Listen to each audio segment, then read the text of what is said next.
It's a positive film. It has heroes and villains, and that it essentially is a fun movie to watch. It's been a long time since people have been able to go to the movies and see a sort of straightforward, wholesome, fun adventure. Well, it's a fantasy. It's not science fiction so much as it is space fantasy. And it's about people. It's finally about people and not finally about science. The story, when you actually put it into words, is only so much nonsense to hang a great visual experience onto. It's the stuff that fairy tales are made of. It's sort of boiling down religion into a very basic concept. The fact that there is some deity or some power or some force that sort of controls our destiny works for good and also works for evil. Marvellous, healthy innocence. Great pace, wonderful to look at, full of guts, nothing unpleasant. I mean, people go bang bang and people fall over and are dead, but, no horrors. A sort of wonderful freshness about it, a kind of like a wonderful fresh air. It's got whatever you want it to be. It's pure entertainment. It's like a roller coaster ride, and it can be interpreted as long as you enjoy it, which is the intention.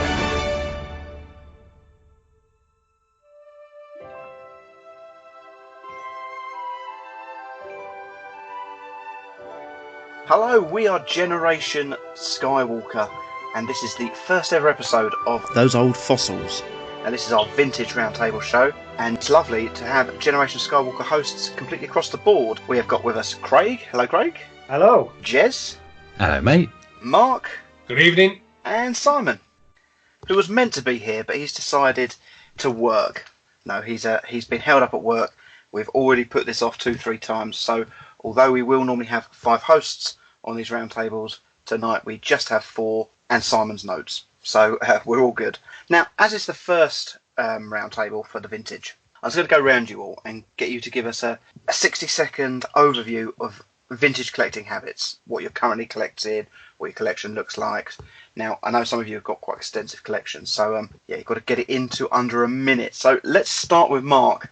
I collect pretty much solely vintage stuff, very little modern. I like unusual stuff from the UK. I collect Palatoy. I collect Palatoy reseals, and I also collect UK cast and crew items like cinema tickets, that kind of thing. So, vintage almost 100%. British then, really? No Kenner, no US stuff, no foreign stuff, just UK stuff, yeah. Jez? Well, from my point of view, quite similar to Mark in a lot of respects. However, I tend to have a fairly broad church. So whilst for me it's nostalgia and the wonder, I got back into collecting about 11 years ago after finding a figure at my parents' house. So yeah, a lot of British stuff, but I also do like having a variety of things in my collection, which isn't particularly large. But I do welcome the Kenner calendar, Japanese. I've got quite a few Japanese bits and pieces. So I just anything which takes my fancy really. Quite like a lot of the colours, but also the cast and crew stuff as Mark's into.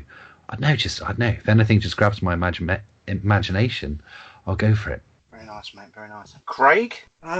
Similar really.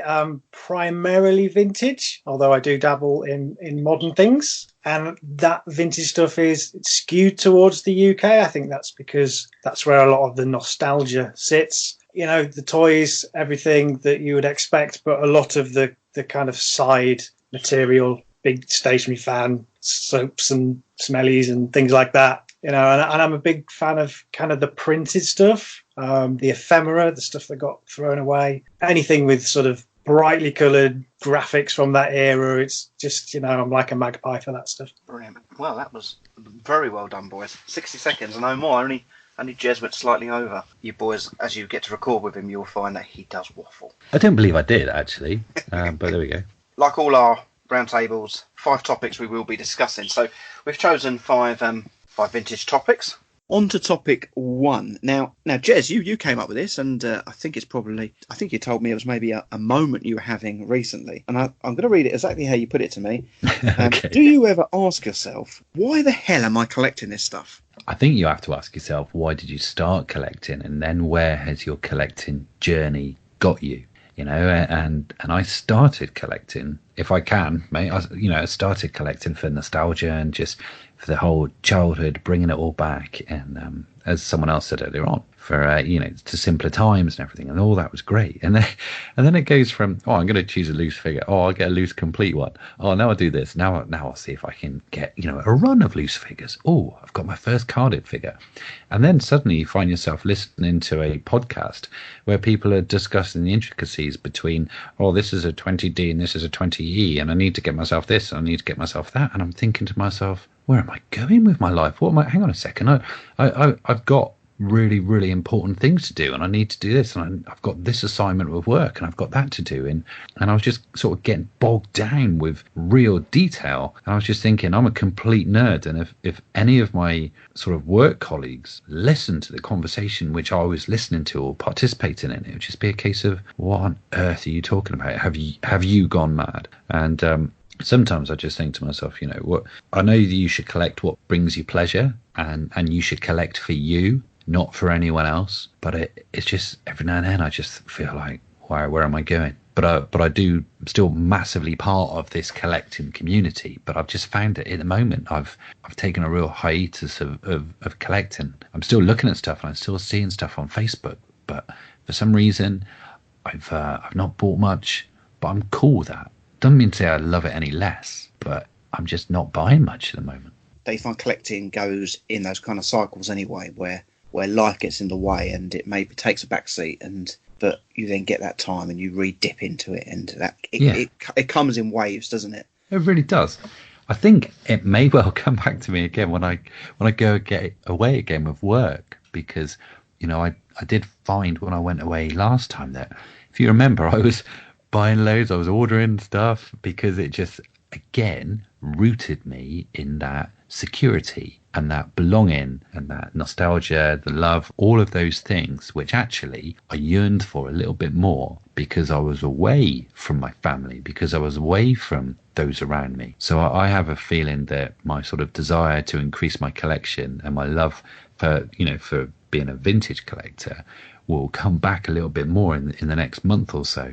Yes, it's a strange one. You see it, collectors, you see the classic guy who comes in, usually a guy, but that could be anyone, but traditionally a guy who'll just come in and just hoover up everything. You see it on the forums. We used to see guys, buying and buying and buying and buying and buying. We were like, whoa, man, slow down, you're going to burn out. And 9 times out of 10, you wouldn't see that person again after a couple of months or so. It's very, very easy to get carried away in this game, isn't it? It is now. We can go to Mark and Craig here, because you both got quite big collections and been collecting for quite a while. Do you hit those same sort of walls? Craig, your collection's probably the biggest out of all of us here. I think everyone would agree on that. I think mine's very eclectic. It feels big. It feels bigger than it is. Yeah, I mean... What about your collection, mate? I composed myself. Yeah, I mean, I was lucky... I was looking at my mum never threw things away. I gave it to the kid down the road, and that's so. I feel like I never really stopped. I mean, there was a break when I did teenage things, and but it wasn't long before I got back into it. So it's always been there. I've never kind of felt the urge to sell it on or be so disillusioned with it. But it does come in ebbs and flows, and that can be determined by anything, what's going on in your personal life, where it physically is at any given time. I know that at one time it was all stored in a beautifully converted loft, but it was shut away. And sometimes it would be shut away for weeks and months and ends, and I didn't add to it or particularly go up there or enjoy it.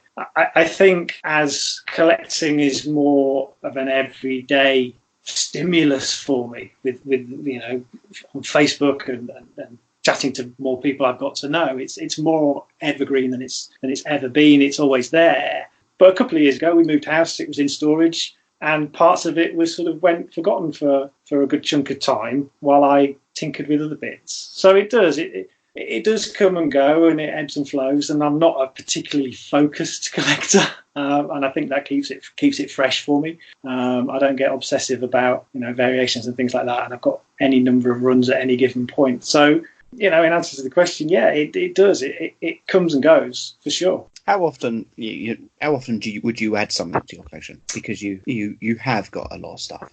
Right now, I'm buying little cheap things just in the background. UK sort of vintage UK published sort of print things that I kind of have had versions of over time, but I've actually dug it out and gone, oh, actually that's the American version. It'd be nice to have the English one, and I'm missing a few poster mags and things like that. And it's sort of like, if I'm bored on a Sunday night or whatever, and it's it's only a £5, it's only a £10, it's only 15 quid. That kind of low level, nice to get things through the post the following week, kind of drips. And then what will happen is I'll go and spunk a load of money on a Sandcrawler celebration, and I have to stop for a few months while I recalibrate.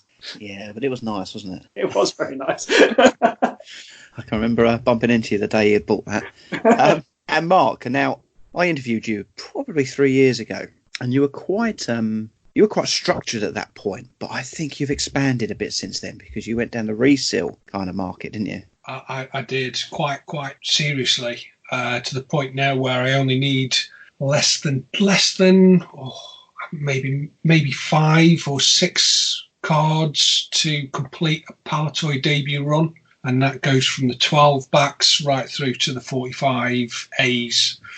Again, it kind of boils down to UK stuff, Palatoy. I can't afford mocks, so the resale route was really the only sort of way I could go. And to be fair, everybody that's seen my run, once they're cased up in some GW acrylic, it looks really good. It looks really fantastic. But I think going back to why I collect, I've always collected.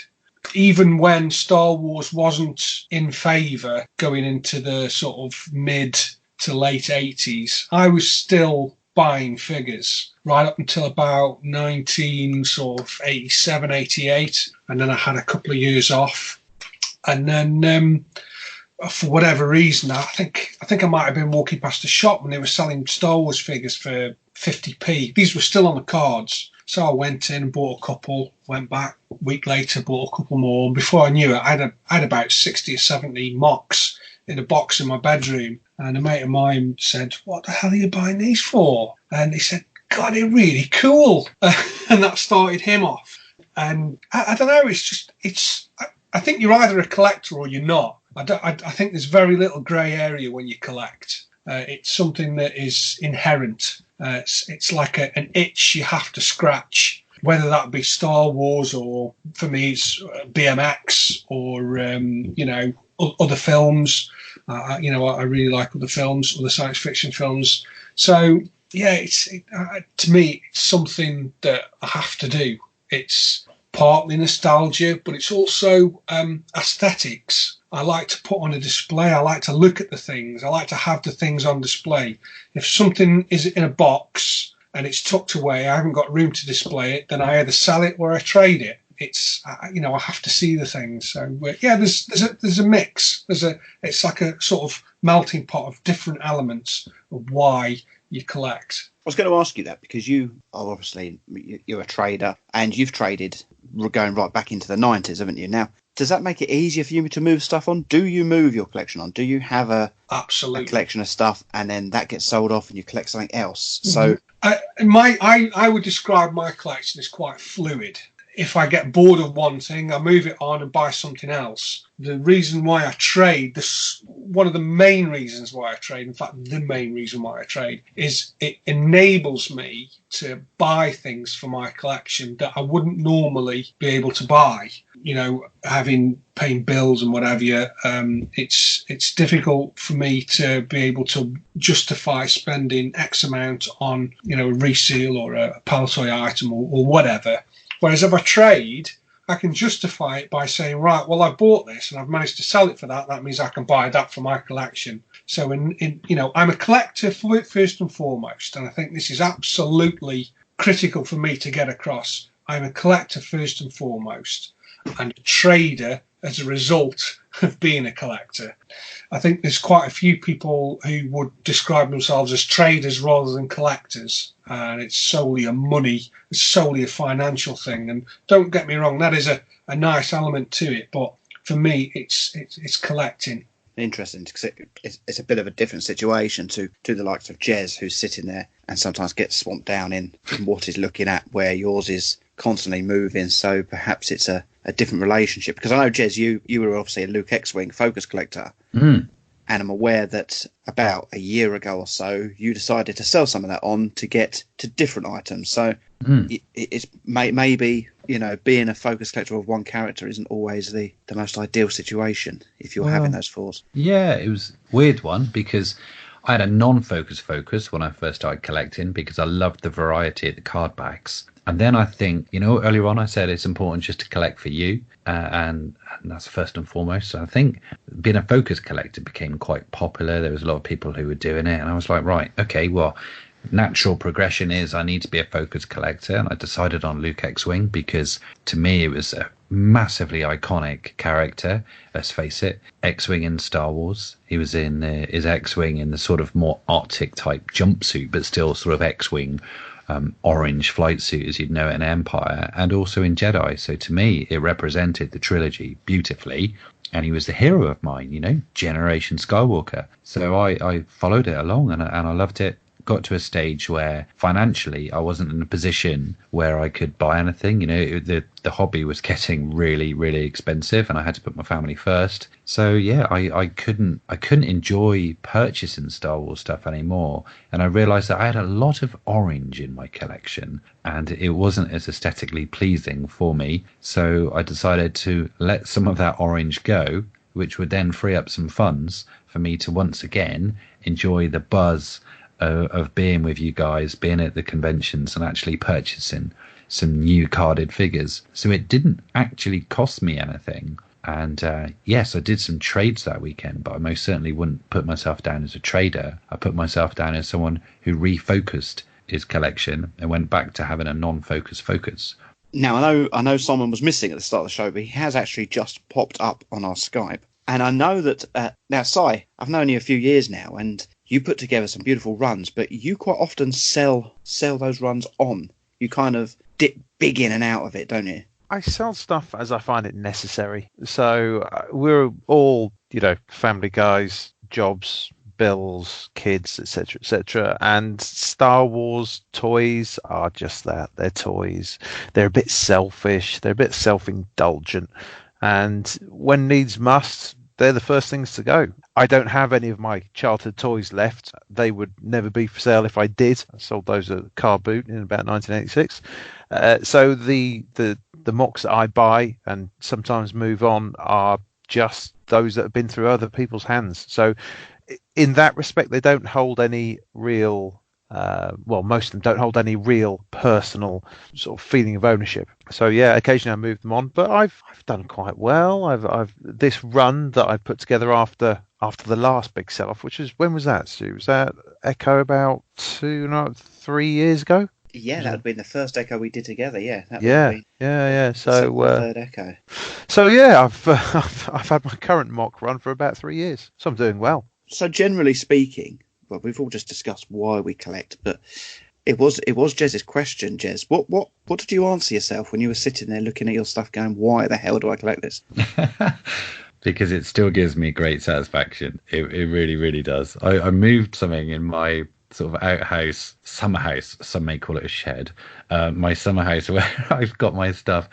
And my Imperial shuttle wing fell down, then that toppled over, then the B wing, which was up, fell down onto the Slave One. And I was like, no! It was like my whole world just fell apart for a moment because I saw this domino effect of my ship, and as soon as I realised that there was no permanent damage, my inner calm was restored. But yeah, I just still love it. It's been ages for me since I bought something, but my most recent addition to my vintage collection is finding Wicket, or in fact, my mum and dad's builders. They're just having a small little bit of work done in their house, and a builder found a Wicket. And when I went to visit my folks a couple of weeks ago, it was waiting for me on the mantelpiece And my mum knew that I would be so excited and so delighted when I was reunited with my childhood Wicket. You know, I'm nearly 45.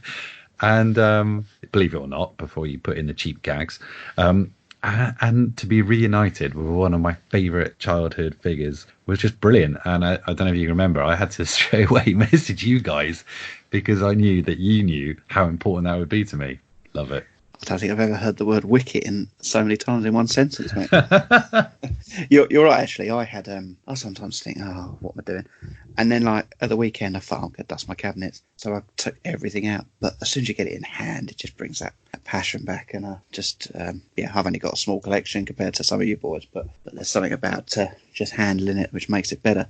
Now, someone's already touched on here that Facebook and the buying up and people do it too fast. And there's definitely, since the Facebook generation came along, there's definitely a core people that buy because to impress rather than buying to for what they want. So where do you think that leaves the hobby? Where do you think it leaves vintage collection in the future? It's going to leave it, or it has left it, in a far more stable place. As Mark said, you know, we've seen the rise and fall of the boom time collector, hoarder, comes in, buys everything, disappears again, and sells it all off. And now what you're left with are people who have, you know, on the whole, a lot of them have been collecting since The Force Awakens came back out. So they've been around now 5 years or so. So you've got the collector that's more in it for the long term. The market's settled down. There's not drafts of new collectors coming in. There's not rashes of the older collector leaving. So it's a far more stable, settled market. The prices have definitely dipped slightly, haven't they?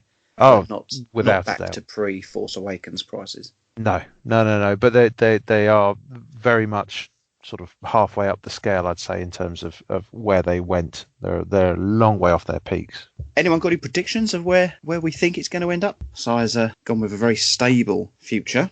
I've seen kids on Facebook, and whether that's sort of, mums and dads parading their children online going, look, they're enjoying it too.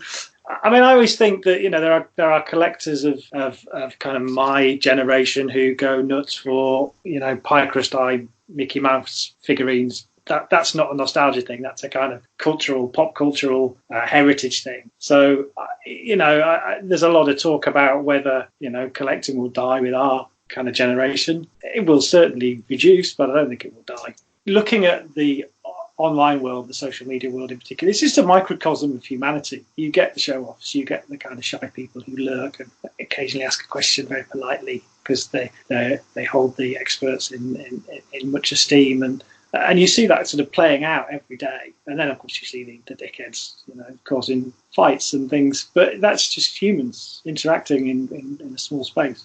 What about you, Mark? You trade. We've had this boom section, but has it slowed up as a trader? What about when you go to places like the NEC where it's not just Star Wars? Does Star Wars still outsell other toy lines? Absolutely, yeah, by a country mile. That's what people want.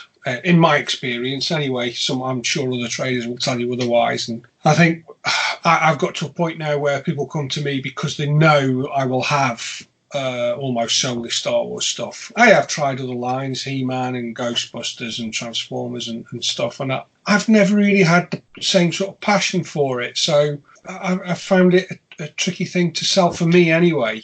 Yeah, Star Wars, certain things have started to slow down. I will grant you that. But still, rare pieces are still changing hands for decent money. People still want loose figures. The last Echo Live that I did, I was constantly topping up the loose figure tray that I had, loose complete figures. They just seemed to sell like hotcakes. It was weird.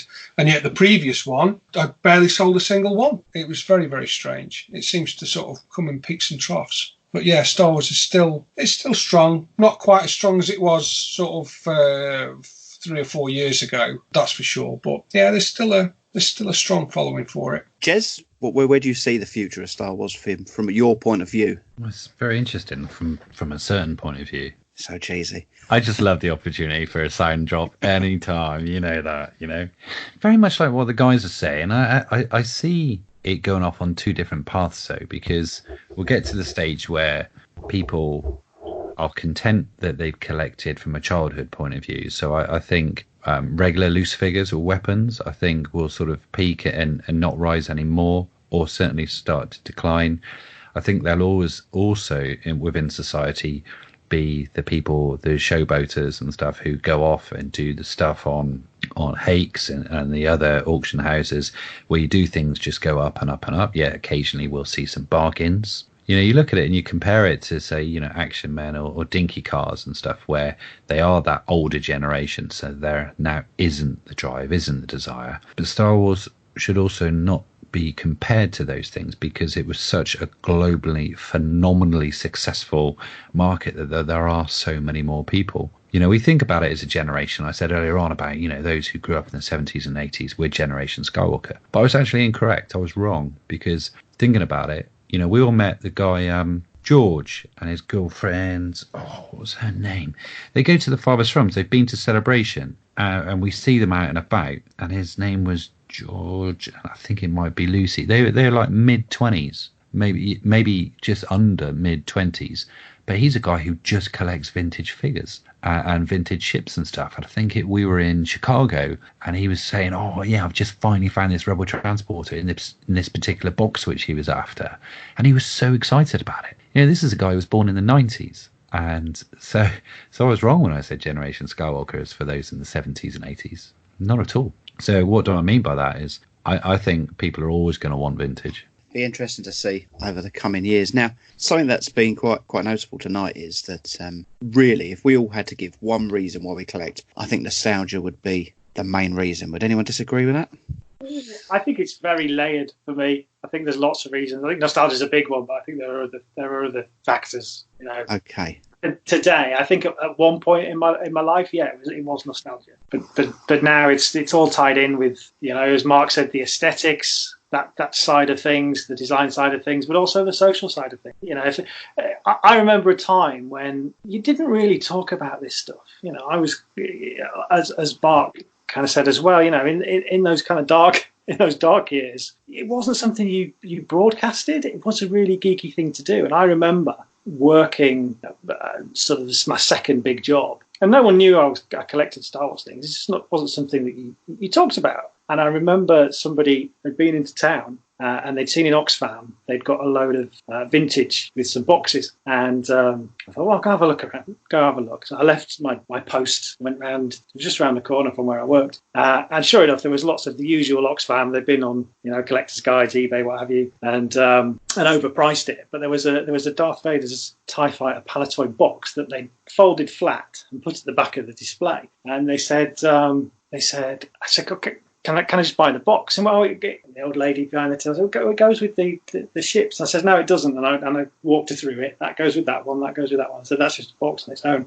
So would you let me buy it? She said, yeah, okay. £2 okay? So I went, yeah, okay. And I had no change on me whatsoever. And I ran round back to work. And my boss was having a fag outside with the company director. And I said, can you lend me £2? And I was all flustered. I said, what do you want £2 for? And I kind of had to explain that this I was going to buy this empty box from Oxfam and I needed £2 urgently before someone else got it. And I remember it felt like coming out as a geek.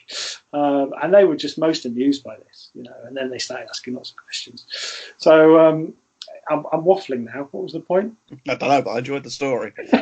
Shows a guy, mate. But you know, it wasn't about, back then, it wasn't about kudos. It wasn't about, look at me, I just got this Darth Vader's TIE Fighter box for £2. Didn't tell anyone other than them, you know, because there wasn't that circle of friends, certainly in my life. I would completely agree with you, and just I have a very, very similar experience. It wasn't something you told people.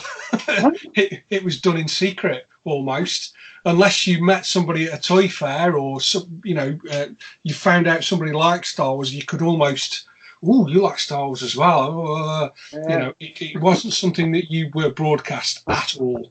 But now it is a social thing. There is a culture of showing off what you've collected, and some of those big collections in the States that you see every day on Facebook are just mind blowing. And there's a sort of hierarchy and a pecking order and a culture that kind of goes along with that. But that wasn't always there.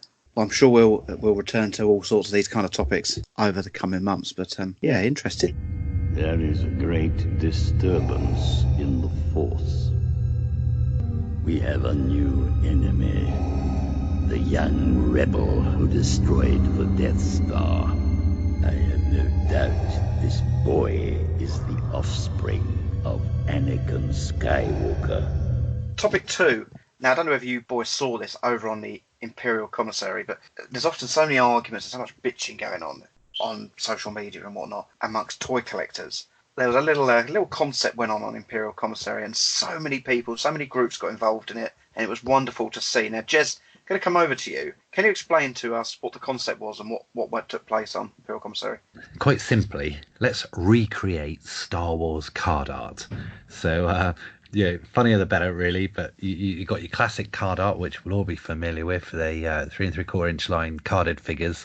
And go nuts, guys! Impress us, and let's see that. You know, let's see what you can do. Quite straightforward as that. The winners were based on, so the photos were all put on the Imperial Commissary. The ones with the most likes came first, second, and third. Could you just go through the winners? Yes, buddy. Right. So I'm so glad we're looking at this, because I know this is a podcast and people listen to it, but I really encourage people to check this out, as you say. So it's on the Imperial Commissary Facebook group, but we'll put these images on our social media if we can, because these are funny. First place put on by a chap called Rob Liparelli, and it's the classic Luke Leia pose, as you can imagine. Luke there with his shirt all open, looking very heroic, and the sort of Leia down there looking very sort of meek, holding onto his leg, and he's got his sword aloft with, you know, the thunderbolts coming out of the sword. You know, that's that classic image which we know. So Rob has recreated that. The attention to detail is great.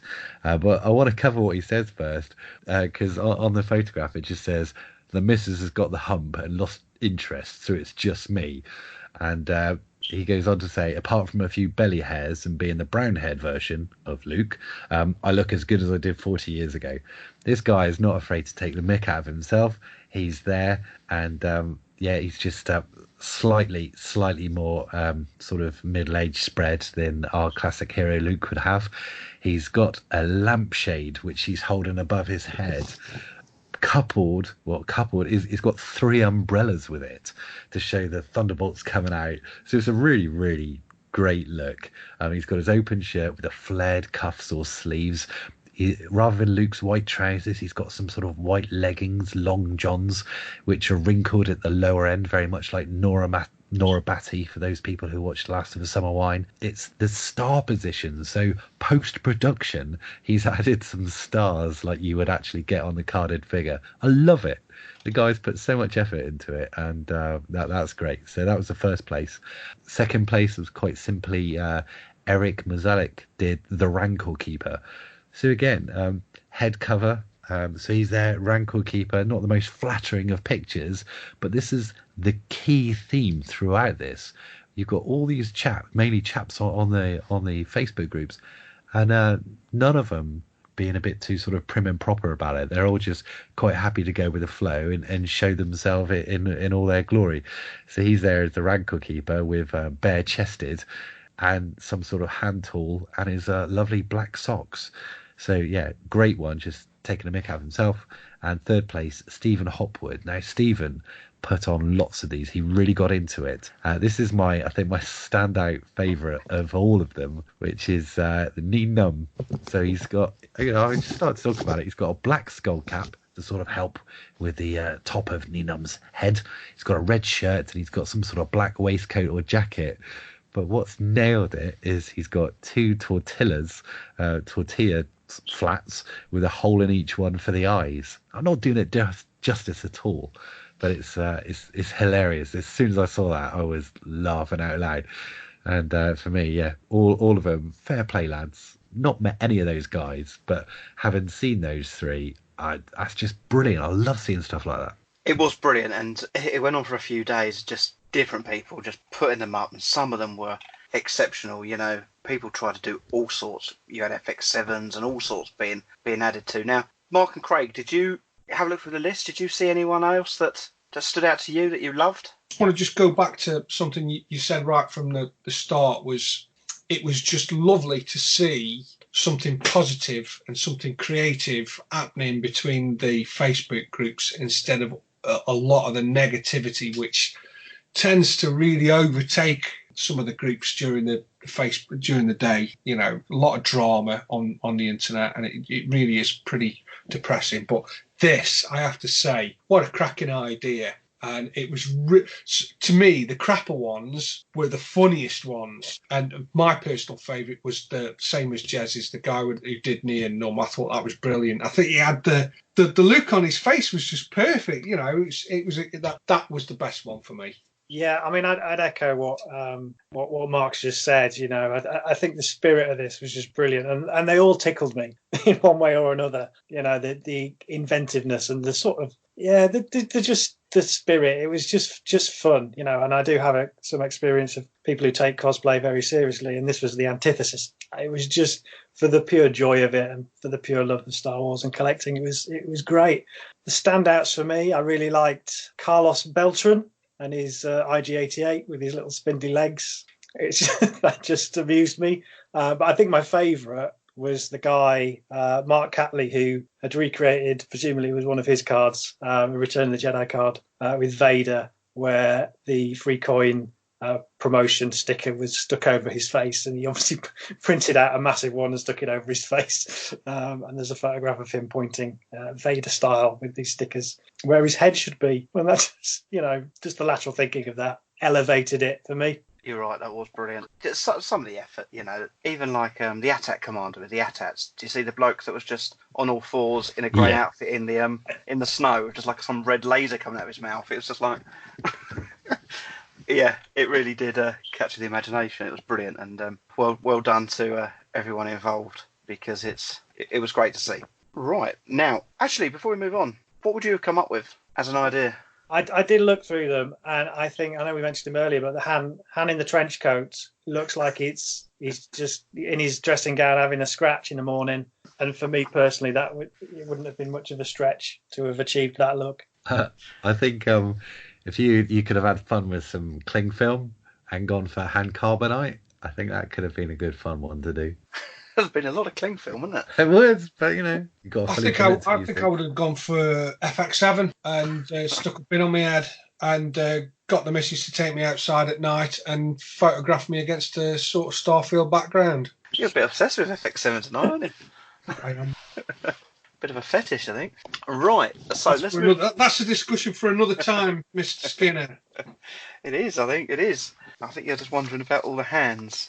Who's the more foolish, the fool or the fool who follows it?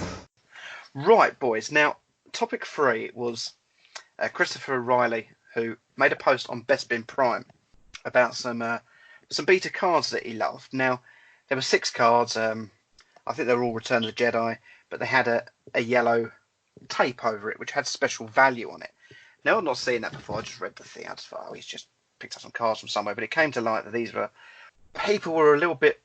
What's the word I'm looking for? A little bit vague about it, but some sort of promotion.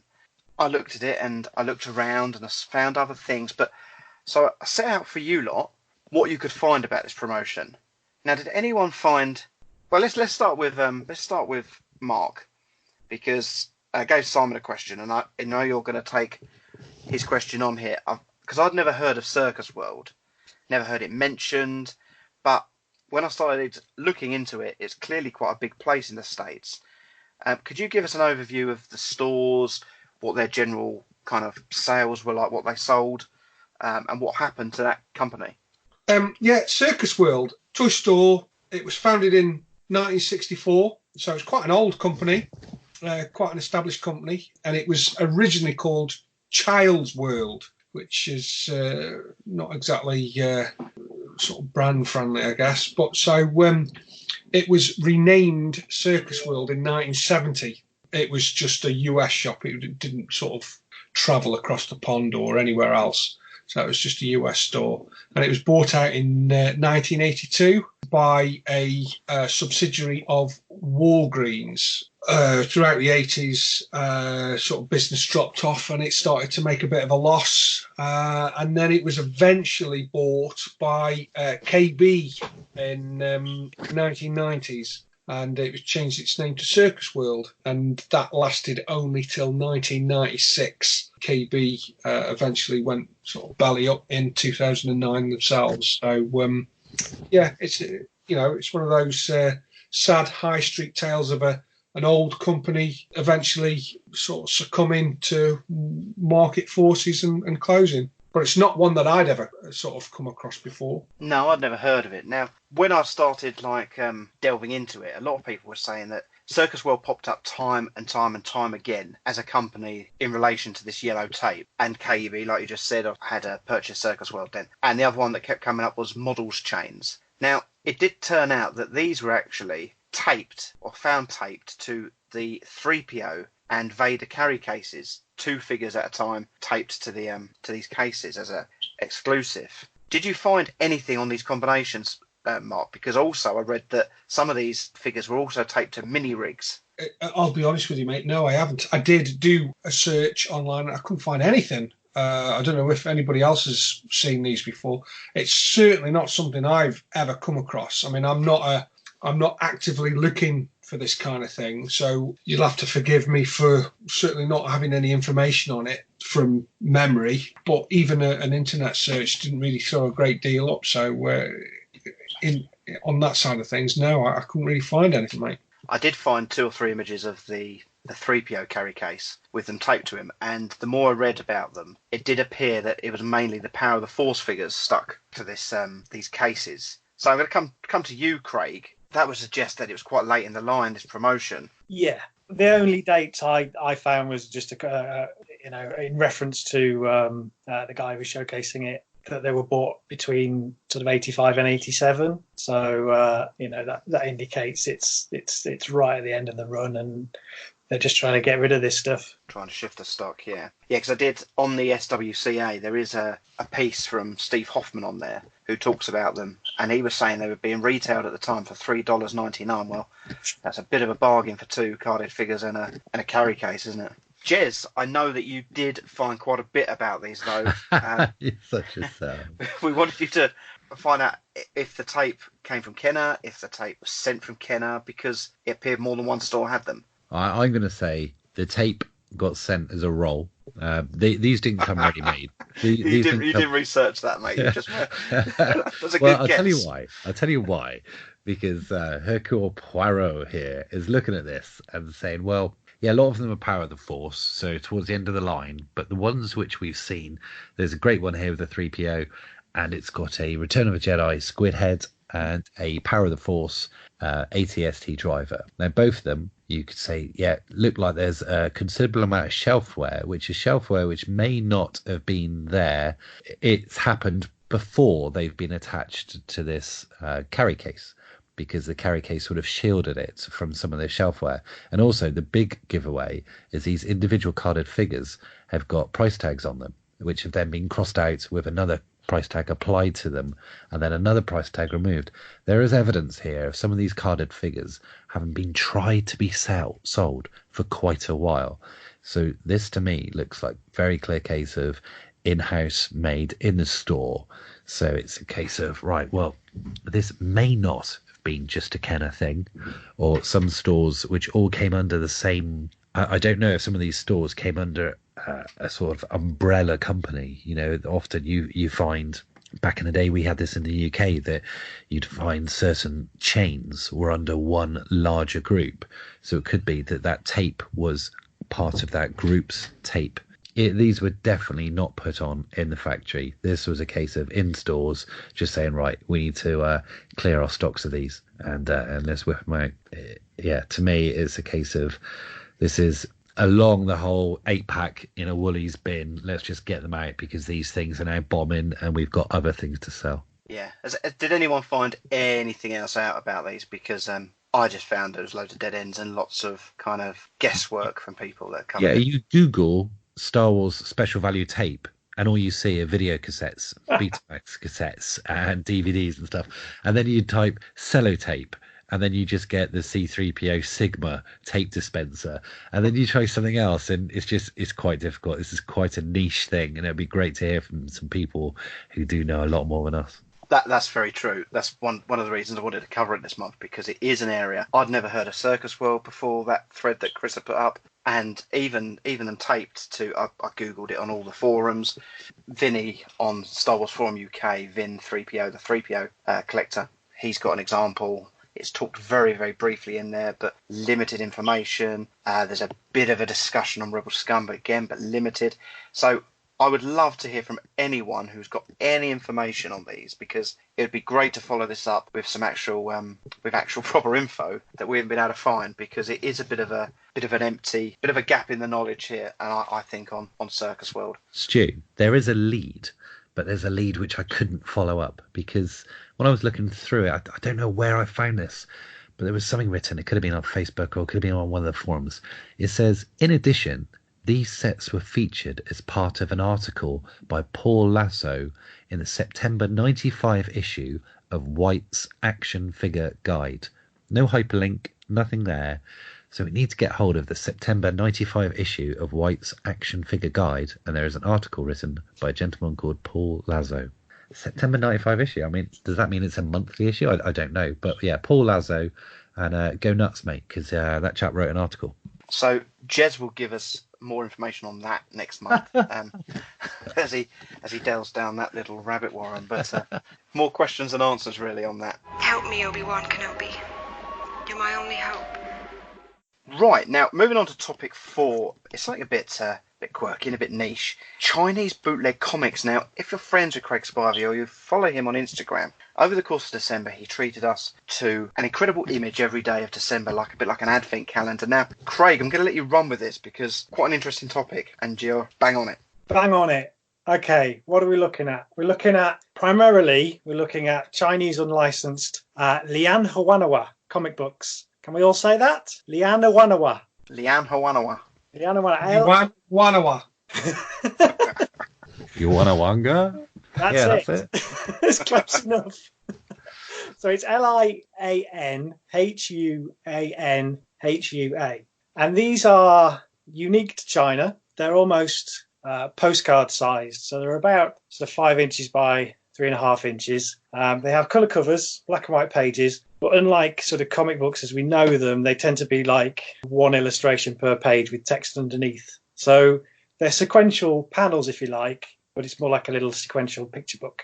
And it's something that I started picking up a couple of years ago. I read about them online and it just piqued my interest. And initially it was all the weirdness that appealed. But, you know, as I got into them, there's a real kind of charm to the art style. And the circumstances of how they came to exist is just a fascinating story. So as it stands in the Western world, there are only kind of 14 known comic adaptations for the original Star Wars trilogy. And to be fair, 2 of those don't really fit the format. So they're a bit of a stretch. But one of them is Return of the Jedi, so we'll count it.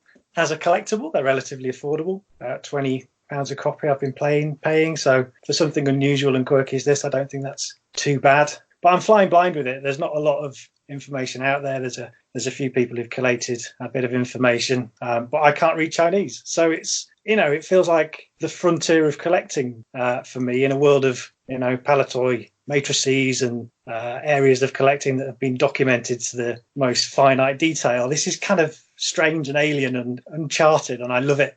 They're a recent-ish discovery for people and collectors in the Western world. It wasn't until around May 2014 that this stuff came to light. And it came to light because there was an American history professor who had a passion for Chinese comics, a lady by the name of Maggie Green, who worked at Montana State University. And she was out in Shanghai and she visited a book fair. And that's where she discovered sort of the first of these lianhuanhua to come to light, which had the name Xingqi Da Zan, which I like because it's almost got the word X-Wing in, and it's got Zahn in, obviously the great EU writer. But at first glance, you could be forgiven for not realising that this little comic had anything to do with Star Wars, because, you know, it only bears a passing resemblance to any of the characters. But she took this thing home and she blogged about it, and the likes of IO9 and Gizmodo, Mental Floss, kind of all delighted in its weirdness and reblogged it. So in 2004, it kind of blew up, and there were lots of sort of blogs written about this thing, and that's where it sort of first came to light, really. That first one that she discovered was dated in 1980, obviously the height of the Cold War. The Chinese wouldn't have had any access to any official Star Wars films or material, and presumably not much leaked out of the factories from Hong Kong and Macau, which at the time were UK and Portuguese territories. So that flow of information clearly wasn't there, but there was an appetite to get in on the Star Wars action. So it was actually 4 decades before Chinese cinemas or Chinese people could actually see the classic trilogy in cinemas for the first time. But back in the 80s and the late 70s, there's clearly lack of source material. So it's understandable that some of the scenes and the characters' designs vary massively from what we know. I think it's worth just a very, very little bit of history into lianhuanhua, because I didn't know any of this, and I'm sure there's a fair proportion of our listeners won't know it either. But the name essentially means linked pictures or serial pictures. And these things date back to the 1800s, where they have their links with sort of Chinese magazines. There was a large kind of audience of kind of middle and lower class readers that they would bind these stories into separate volumes. And that just grew with the rise of sort of the lithographic printing that came from the West. So by the 1920s, there were quite a few of these around, but they tended to focus on things like Chinese mythology or folklore. And they were targeted at sort of kids and marginally literate readers.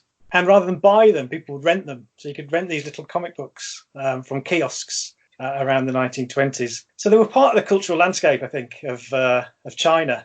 So by the 70s, they'd kind of disappeared from Hong Kong, which would have been our link to behind the bamboo curtain.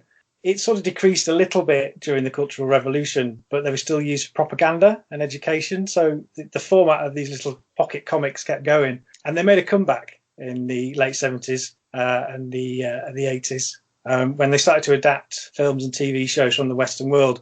And when you look at what was produced and what's out there, it's a really eclectic mix. You've got things like Tarzan, Charlie Chaplin, comics, Sherlock Holmes, Zorro, which for sort of the late 70s to have a Charlie Chaplin comic seems a bit sort of strange to me. But this continued, and obviously it sort of grew to take in Star Wars, but it's since kind of died off. So a lot of these things are kind of vintage specifically to that era.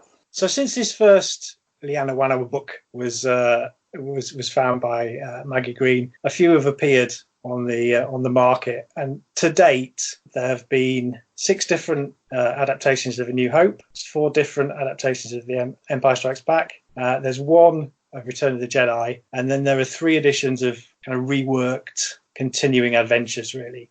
But the oldest and the first one is this one that Maggie found, and it's arguably the weirdest, and it's where I drew a lot of the images I shared on Instagram and on the Beyond the Toys group in December. So what we're looking at is these comics that, you know, the writers knew the story of Star Wars, but the artists didn't necessarily have all the visual reference to hand. So there's some real strange mashups of imagery. And because we all know Star Wars so well and we're all so familiar with it, some of it is just comical. Just to list a few of the random images that appeared in this first one, you've got the Rebel base labelled as the Kennedy Space Center on Darth Vader's map of the galaxy. Chewbacca's very much like a monkey from Planet of the Apes. Spaceships resemble Cold War 1950s aircraft. There's a panel with Darth Vader riding a Triceratops dinosaur. Obi-Wan's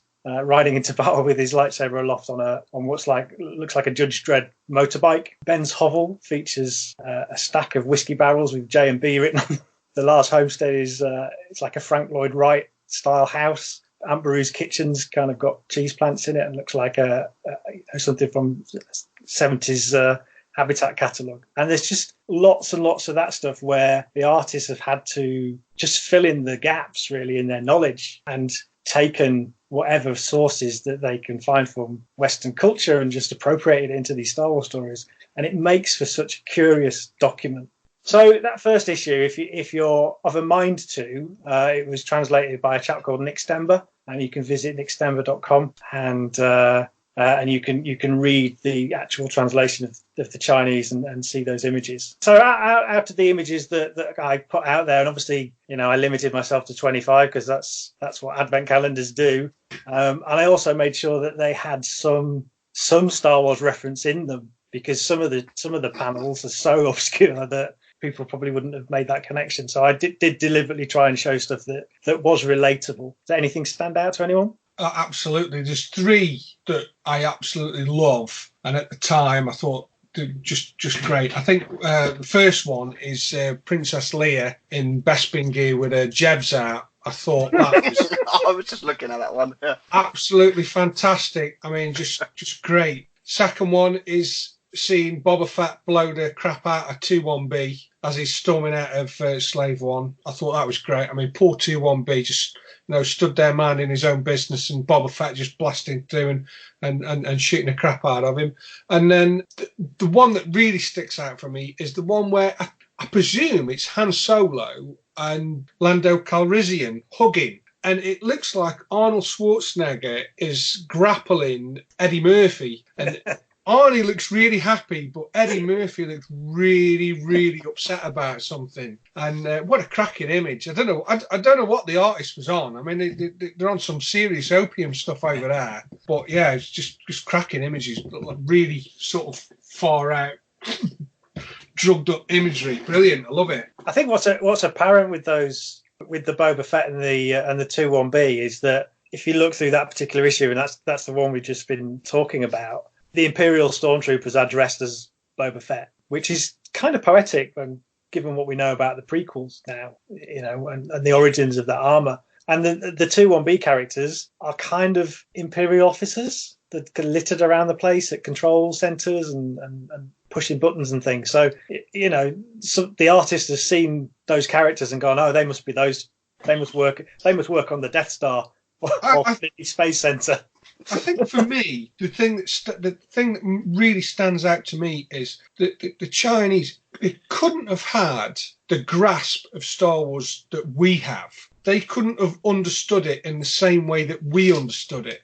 They will have interpreted it in a different way. They must have done, obviously, because of the imagery that we're seeing, and the stuff that they created is so far removed from what we know as Star Wars.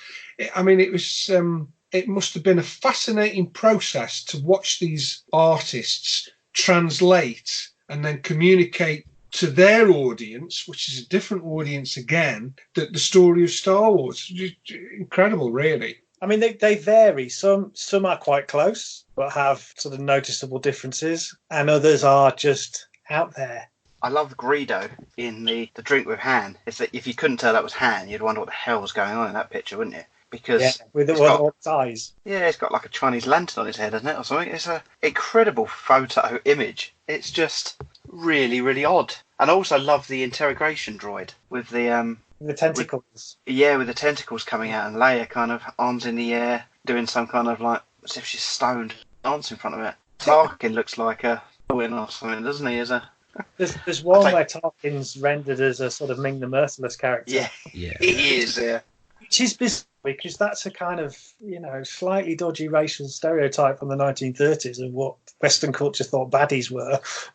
That has gone full circle and just most bizarre. But I think what you find with them is it is a mishmash of sort of Western sci-fi imagery from a few decades. So you do get ships that look like War Rocket Ajax and things like that, and then you get ships that look like the 1970s Buck Rogers. And then you get 1950s astronauts with the big, goldfish bowl helmets and things. So it's a real sort of blend of presumed imagery, I think. Oh, well, it's sci-fi, so they probably look a bit like this. Sorry, I was just going to say, Craig, can I just ask you, just remind us what year did these come out? So they went between, I think the earliest is around 1980, and the latest, I think, is around 89 is the latest one.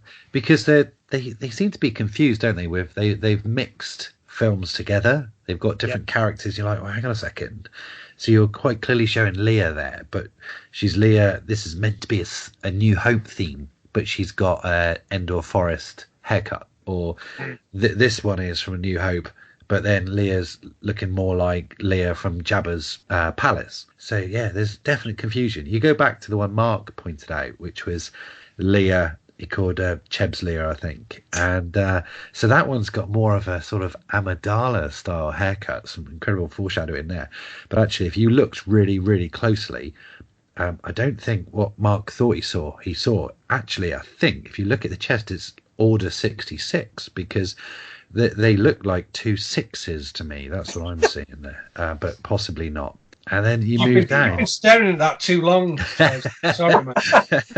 You wonder why I've been quiet. Then you've got there's one which you had put on when you did the Instagram, because obviously I follow you, and it was window number 18, and you've got Boba Fett without his helmet, and it looks like Luke. So it looks like Luke under a Boba Fett with some sort of Princess Leia, sort of half Organa, but half handcuffs and leg showing from sort of Return of a Jedi. So all sorts of peculiar. But it's the I'm Luke Skywalker, I'm here to rescue you scene. So if you think that they've drawn all the stormtroopers as Boba Fett, that's his. Yeah. And because she's imprisoned, she looks like a damsel in distress. It's nothing like what we know. So there's confusion all round. But what I like, so I wrote about the Boba Fett one, shooting the 2-1B. I thought that was great. It's a very dynamic picture, not just because of the, oil and hydraulic fluid and various different things coming out of 2-1B, but the flowing cape of the Mandalorian I loved. But I think one of my favourites was... You talk about sort of folklore and stuff with, Wookiees pulling people's arms off. Joy doesn't do that. But it was there's a picture there of, it's one of the early ones, I think. I'm just scanning now through my phone. Yeah, window number 2. So you've got a rather sort of rough-looking Chewbacca, and he's holding a lifeless stormtrooper by the neck, and it looks like he's just about to pull his leg off, and there's other stormtroopers sort of just thrown around the room. To me, that's brilliant. I love that one. Doesn't Chewbacca change drastically in the imagery though? The picture of him with 3PO laying down, well, you've written it on your write-up, Andre the Giant. That's exactly what he looks like. It's if you had said, who is that, I wouldn't have guessed instantly Chewbacca. It's really odd. He suffers the worst out of all of the characters throughout all of these books. He's rendered sort of the most inaccurately, but not only between books. There are some of these books where he changes halfway through. They change artists halfway through, and he's drawn like a chimp. He looks like Planet of the Apes Chewbacca. So it's just full of really bizarre interpretations, and the circumstances around this stuff being produced with very little references is fascinating to me, and the artifacts that it's produced, I think, are just charming and rich and varied. I tried to show the range of styles that these things were drawn in. So there's one of them is very, very stylized in terms of its kind of light and shade. It's quite a really bold art style. And then there's other ones which is quite wispy and almost psychedelic. The Obi-Wan smoking a pipe. Yeah. It's just very Jesus-like, actually, isn't he? In his sort of very ethereal sort of. And I think that book comes from one of the rarer ones. That the artist working on that one, there's the Empire Strikes Back version, and they've got Yoda in there, and he looks like something from the Moomins. He's got these big eyes and these little pointy ears, and so as I've said, there are around 14 of these things, 6 versions of A New Hope, 4 of Empire, and the only one, Return of the Jedi, is a slightly larger format comic, and it's got use of colour throughout the pages. It's the only one I personally don't have, but what I've read online is that it's probably one of the poorer interpretations. But I think there must be loads of these out there, and there's a lot more to discover. So alongside the adaptations of the movies, what they also did was they translated some of the Russ Manning cartoon strips from the newspapers. So there's a set of 3 of those which I've come across, which contain different stories from those continuing adventures, and they're quite faithfully reproduced for the most part. As these things were developed, they clearly went to lots of different publishing houses, lots of different artists worked on them. And yeah, the results are reflect that. They're very, very varied, and that's what kind of makes it interesting to me. And I think alongside these small comic books, there's a whole breadth of similarly illustrated and presumably just as bootlegged illustrated novelizations. You get sort of sci-fi stories and fantasy story compendiums, much like we did in the UK, the Marks and Spencer's ones, where you get a collection of stories together, and the tentpole is Star Wars, and you get some crazy illustrations in there. So I think what's out there, to my knowledge, is the tip of the iceberg. There's clearly an appetite for this stuff, and I'm looking forward to sort of unearthing more of it. Superb information, mate. And Craig's already done a fantastic blog post over on www.generationskywalker.com, and you will see all of these images plus a whole host more. And he's put in some amazing information into that blog, basically running with what he said here, but gone in more depth and showing you a whole array of stuff. Craig, fantastic, mate. Where did you dig up that old fossil?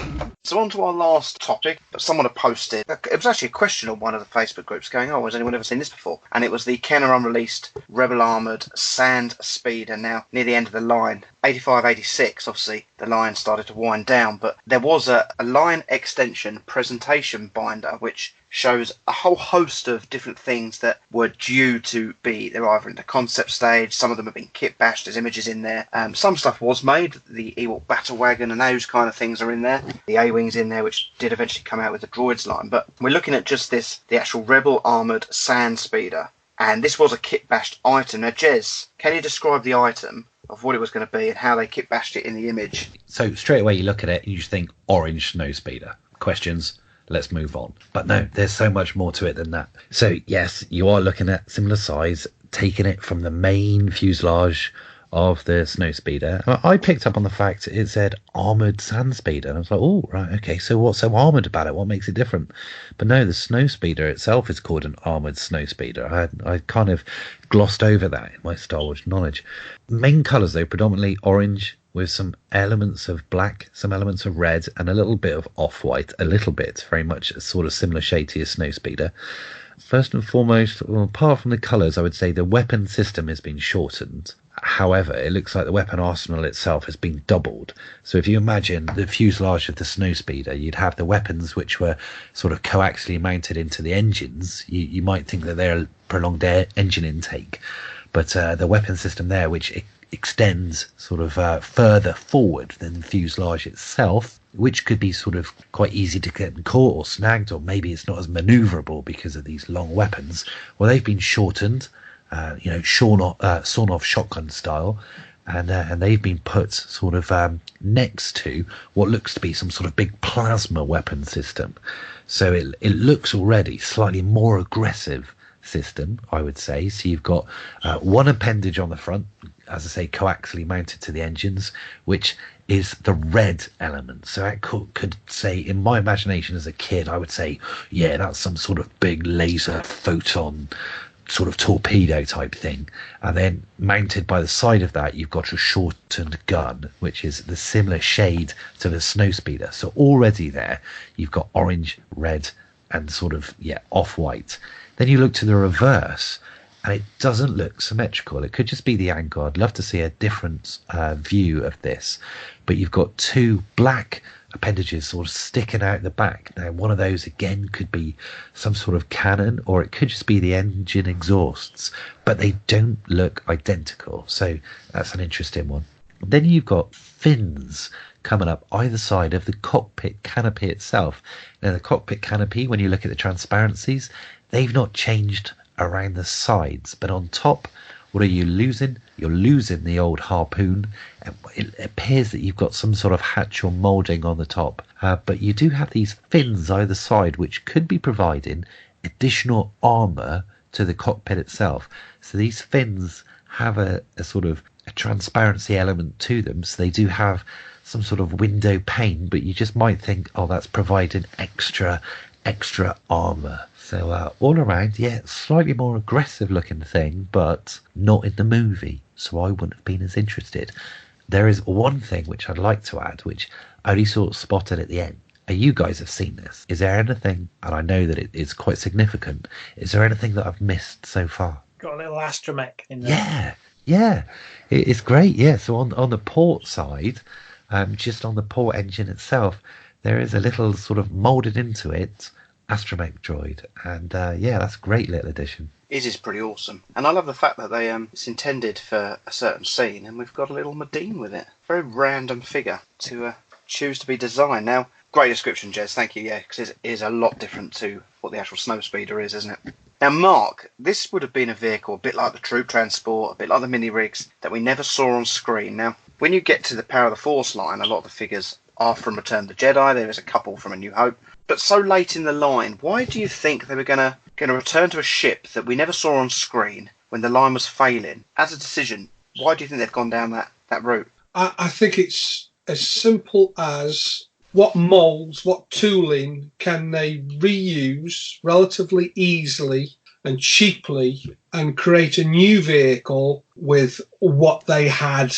at hand. And you know, a snow speeder, what could that be? A sand speeder. Whereas, where would you use a sand speeder? Tatooine, so that covers Star Wars and it covers Jedi. They get two sort of shots at the cherry, as it were. So in that way, you can just imagine the sales meetings at the table. You know, what can we reuse and recolor and sort of repurpose cheaply and easily? And I think that was the brief given to the creative guys, to come up with new things with what was already sort of out there. In the same way that they could have had a land speeder, given it a white paint job and called it a snow trolley or something like that. That's what I think they were trying to achieve. The coolest thing I have to say out of that book is the Imperial Outpost. And now that would have been almost a completely new moulding, which is why it sort of stands out from the rest of the stuff that they were sort of looking to produce. That was fantastic. That had like a gun from the Death Star, and it had a picture of an AT-AT next to it. And I can imagine that as a toy would have been fantastic. And they should have done that much earlier in the line as either an Empire or Jedi piece. It would have looked fantastic. But yeah, at 1984, 85, when they were pitching this stuff, it was dead. No more Star Wars on the horizon. You know, forget it. I think you're right about that Imperial Outpost. What I love about it, I was looking at it earlier, is you got the AT-AT, but the loading bay kind of lines right up with the opening of the AT-AT, so you could have like loaded up your AT-AT properly. Just the little touches of things like that. It would have been a real big chunk of plastic and cardboard. I would imagine a majority of it would have been done in cardboard to achieve that sort of height. Love it. Now, Craig, I still think it's the Sandspeeders. You know, you've got a failing line, and you're trying to reinvigorate it by bringing out something that wasn't on screen. I find a little bit odd. What ships and vehicles can you think of that we saw on screen that wasn't produced that would have been a better option to have gone down? Well, as a kid, I totally bought into the mini rigs. The fact that these things were just off screen, I never really questioned it. You know, I embraced them as much as I did the rest of my toys. And I think what Mark was saying is that they were trying to find ways of reuse things and remodel things, but I think they were also looking at new ships. So they were looking at the Tantive IV, weren't they, and the TIE Bomber, and I think the X-wing, the A-wing that ended up being part of the droids line. They were initially looking at for the Power of the Force line. You know, there's mocked up artwork for the box that exists for that, but I think there's one thing that they've overlooked, and they've overlooked this in the modern line as well, and I've only seen it production-wise reproduced in Lego, and that's the 9000Z001 Landspeeder. Does that ring any bells? Is that the one in the Homestead? Not the Homestead. That's the black one you see on Tatooine, and it's got like a tail fin with jets at the top, hasn't it? It's not that one. So as you're picturing the cantina, to the right of the cantina, there's a semi-spherical object with big portholes in it. It's white. That was built as a land speeder. So on the original blueprints, it's written as a land speeder, and in the universe terms, I'll read this from Wikipedia. The 9000Z001 land speeder was an Ubrikian model commonly used around the time of the Battle of Yavin.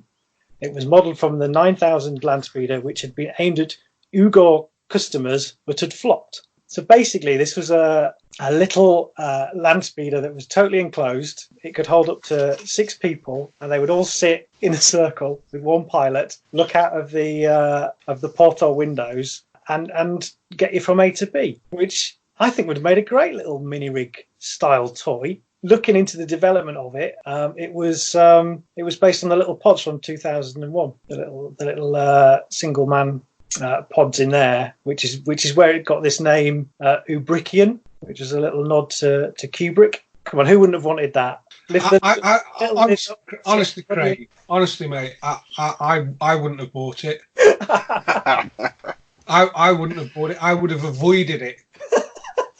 I love it. I liked my mini rigs, and it sort of fits that. It fits that place, you know. Take it off to your grandma's when you have to go stay at your grandma's for the afternoon, rather than lugging a massive piece of plastic around. You just got that and a couple of figures. You were easily pleased as a child. Big imagination. I'd fill the Give gap. me the Millennium Falcon any day of the week, mate. One of the things that I like nowadays, when you look at stuff like Mandalorian on TV and you look at some of the new movies, but they do sort of a little bit of fan service, don't they? And they do sort of homages to some of the toys which weren't in the original movies.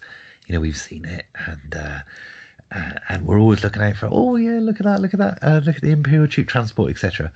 I was going through this book, and there was, I think it was on page, let's have a little look, on page 12, Blue 4 droid, concept droid. I don't know if you guys got access to this now, but if you're able to check out Blue 4 droid, looks very much like a droid which we've seen in a recent standalone movie. It looks like L3, yeah. And I love it. I really love it that the Star Wars storyboard people. Now, you know, one of my things which I dislike the most about the Star Wars sort of fandom and Star Wars community is some people who are sort of very overly critical of things, and they're quite vocal about what they dislike. So just keep that to yourself, man. Let's just enjoy the love.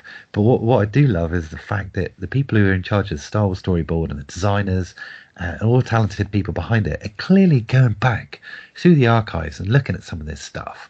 And I think they do regurgitate it, and they do look back at some original Macquarie stuff and some of the people who are doing these original sketches, and they do bring them back. And I just think that's such a great service, not just fan service, but service to the people who were behind Star Wars in the 70s and 80s. I love that sort of stuff.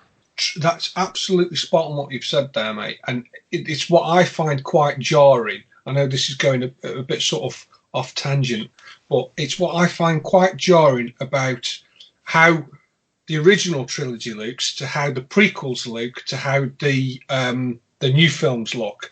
The new films, JJ was very specific in going back to what Ralph McQuarrie had created for Star Wars and Empire and Jedi. And if you look at some of the architecture, ship designs and all the rest of it, that was all very inspired by Ralph McQuarrie. The prequels, no offense to Doug Chiang, he did some absolutely great work, but it just jarred with what Ralph had created, and it almost felt like a different place.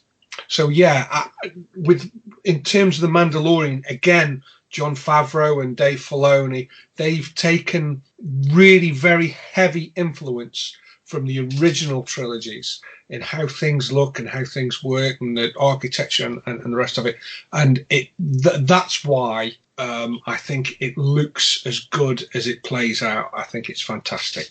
Just to go back to your Blue 4 there, Jez, do you remember the ASP7 droid that was in the special editions? Oh, which special edition was that one in? So there's in the Star Wars where he's lifting something and Mos Eisley. Right. Near where the Ronto right, yeah. raises up with the jar on it, yeah. I Power of the Force 2 figure, isn't there? Yeah. That looks like a real kind of descendant of the Blue 4 here that we're looking at. Did anyone go through the rest of these pages? Because Jez has picked out a droid there, but the Imperial Attack Droid A is quite interesting as well. It's been kit bashed with 2-1B's legs and arms, with IG-88's torso, and then some kind of like heavy infantry on his head, like a gun coming out of his head, and a really strange looking idea. Dreadful. And that is this the same inspiration for that Mungo Beefhead type character? I've just got that open at the moment. I mean, that is just shocking. It's shocking. There's nothing new or original there. They've just basically turned Squidhead's head 90 degrees and put full-on's harness over the body, and it looks bloody dreadful. It's got Hammerhead's arms as well, hasn't it? Yeah, dreadful. Got to give the intern something to do. Guys, I just sent you something which I know, Stu, you and I have discussed this before, but with regards to kit bash stuff and or things which they could have made, nearly did made, in some cases there are photos, as we've seen there, photos of sort of production work. But there's this thing which I just sent you a link to, which I really, really wish as a kid they had made, because I'd love to own one now. I don't know if you've all had a chance to open this link at all. Yeah. It's on the Star Wars Collector's Archive, which to me is brilliant. So, we've all seen the old Han and Luke blaster guns. So for them to strip out the insides of one of these and put a little grommet sort of or what have you at the back and turn it into a Han Solo blaster squirt gun, who would not have wanted one of those as a kid? That was, as you say, an absolute no-brainer. And to me, it's just a travesty that they didn't make that in the 80s. I would have loved that. Yeah, some fantastic things. Out of everything on that list that was in this booklet, the Bantha's was a banker for me. Why they never made that would have been incredible. You had a Dewback and the Rancor and but to miss the Bantha. I remember it would have been 1993, 92, 93. I was at a chess hunt fair, and Jim Stevenson was there, and he had privately commissioned somebody to make a Bantha, and he'd done the box, the figure, and everything in it. It was stunning, absolutely amazing. And he'd spent an awful lot of money getting this thing commissioned. And bear in mind, this is a time when, even doing the graphics for the box would have been a real major job, a professional job, because this was before Macs were widely used. Colour printing was very, very limited at that particular time, sort of short run stuff. And it just got it absolutely perfect. Absolutely amazing thing. And I have no idea what happened to that. When Jim sold his collection, I really don't know what happened to it. But I know he spent a lot of money on it. I don't know if any of you boys went to see Matt Fox's toy kind of show thing, which toured, the museum piece thing that toured the country. But yes, they made it to be with you. Yeah, he's from my local area, and so that started in Canterbury, and he had commissioned a few. They were loose bits, but bits off this list actually. He had the tandem X-wing and all that kind of stuff, but he had a Bantha made like that, but not with a box or not. I'll see if I can find a photo of that, because I did have some photos of that. Maybe we can stick that up. But because he'd had a few bits and pieces made, he'd had Tarkin made. Be interesting to know if he had a Mongo Beefhead tribesman made, Mark. I'm kind of tempted to get one made for you for your Christmas present next year. I'll tell you what, mate. If you send me one of them in the post for Christmas, you'll be getting it straight back, because it takes absolutely zero effort to come up with something like that. Oh, definitely. What's the body on it? It's a squid head, isn't it? I think so, yeah. Yeah, I reckon I can make that for you. Mate, that is your mission, should you choose to accept it. Yeah. I'll do a YouTube video of me making it. You'll enjoy that. I will do. But well worth taking a look down that list. Just go to the SWCA and search the line extension, because there's 40 pages there. There's a couple of pages which has gone missing, which you can't see, but everything else is brilliant. Even like the Millennium Falcon cargo thing that slips into the front of the Falcon. We saw that used in Solo, didn't we? That idea. I love that. I think that's great. Yeah. And they could have run with that and had all kinds of stuff. As a mini rig, that's ideal. Why that wasn't made is craziness. But what I will say is, if anyone listening does know anything about Circus World or that topic or any of the other topics we've spoken about, please get in contact with us. You can email us at generationskywalker@gmail.com. Find us on Facebook, Twitter, Instagram. Just look for Generation Skywalker. Check out the YouTube channel. Again, just search for Generation Skywalker. and fingers crossed the website won't be too long after the show. That is generationskywalker.com. For this first show, breaking us back into everything, it is goodbye from Jez. See you later, guys. Thanks very much. Bye from Mark. Good night, guys. And it is goodbye from Craig. Cheers. And we are Generation Skywalker.